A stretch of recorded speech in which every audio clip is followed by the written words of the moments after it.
नमस्ते दोस्तों, old gold में आपका स्वागत। आजकल बड़ी बड़ी धामें धामें धामें पहले हम धाम कहते थे, जो बड़ी तगारी होती थी उसको धाम कहते थे। और अब धाम कहते हैं जहाँ चमत्कार होते हैं और खूब देवताओं का वास होता है। मेरे एक चीज़ समझ में नहीं आई कि ये जितने भी धाम वाले हैं सब चमत्कार करते हैं। पंडोरकर, एक वो गेंडा स्वामी जो आदमी को लिटा के लकड़ी से ही सर्जरी कर देता है, यज्ञ करवाता है। 2 बागेश्वर बाबा, 3 और नया नया मनोना धाम, 4 और इसके अलावा एक कुटी सरकार, 5। इसके अलावा अलवर के पास एक बैरूंजी, 6। मैंने कुल मिला के एक दिन ऐसे ही अंदाज से जोड़ लगाई तो करीब 15-20 ये केंद्र हैं जहां आदमी का इलाज 10 रुपये से लेके फ्री तक होता है और कहीं लाखों रुपए भी लगते हैं। जैसे पंडोरकर खूब पैसा लेता है, गेंडा स्वामी बहुत पैसा लेता है। खास चीज़ जो नोट करी है वो एक धाम से मैंने नोट करी है। जब कैंसर जैसी बीमारी ठीक कर देते हैं पानी पिला करके ही, और रोगी आके कहता है कि मैं ठीक हो गया, तो आके क्यों नहीं कह सकता है? उसको कह देते हैं कि भाई तो आके कह देना, ये भी तो हो सकता है। फिर हमने खूब गौर से इस पर मनन किया तो एक आर्थराइटिस यानी कि घुटनों के दर्द का रोगी पहुंचा बाकर से, डॉक्टरों ने रिप्लेसमेंट बताया तो उसको भी पानी पिलाया गया और हम वीडियो के ऊपर आंखें गड़ा करके बैठ गए। हमारा पानी रखा हुआ था जो हमने पिया ही नहीं, इस लगन में बैठ गए। और संत ने, जो संती कहेंगे जो पंडे होते हैं या जो उनके वो होते हैं संती हैं, हम तो सभी को प्रणाम करते हैं, भाई डरे हुए या मरे हुए बूढ़े आदमी हैं, हम कहाँ पंगा लें, लेकिन जो बात है वो तो बतानी पड़ेगी।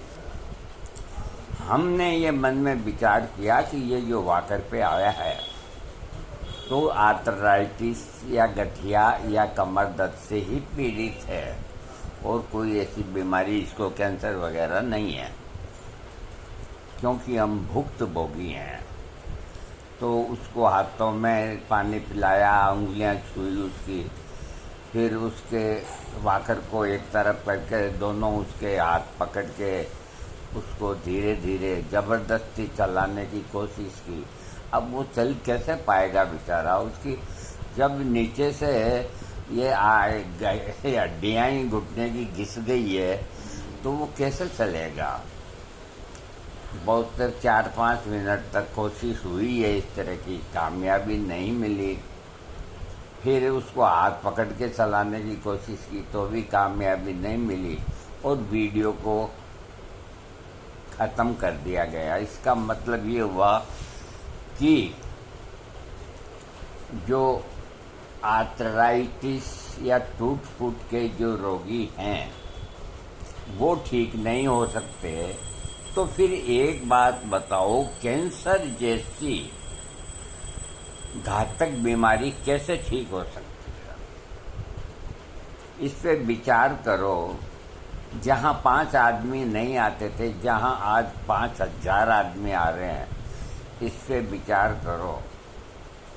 हम भी ये सोचते हैं कि भाई एक हमें कोई अच्छा सा चेला मिल जाए तो कोई पुराना कोई मंदिर तो खूब है, जा कर के उनको देवताओं को जगाएं और कुछ न कुछ करते रहें, तो ये अच्छा बिजनेस है। इसमें न तो मद्दी आती है, न तेजी आती है, फिक्स आमदनी आती है और लोग गले भी मिलते हैं, ढोक भी लगाते हैं, लाइन भी लगाते हैं।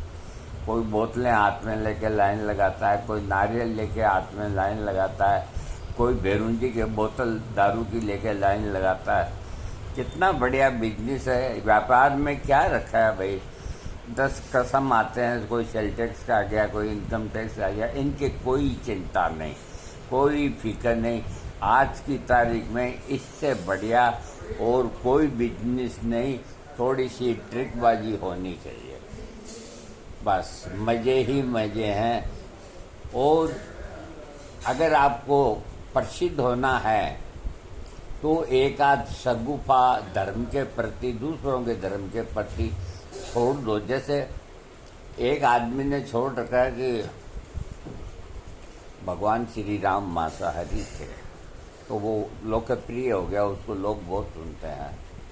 और एक ने शगुफा छोड़ा कि राधा थी ही नहीं, वो भी लोकप्रिय हो गया। एक ने सब शगुफा छोड़ा, कोई कबीरदास जी ही भगवान है और कोई भगवान नहीं, वो भी पॉपुलर हो गया। तो ऐसा एक शगुफा सिवाय मुसलमानों को छोड़ करके हिंदुओं में किसी का ही छोड़ दो, कोई खतरा नहीं, कोई बोलने वाला नहीं, कोई करने वाला नहीं। बड़ा अच्छा बिजनेस बताया है मैंने आज आपको।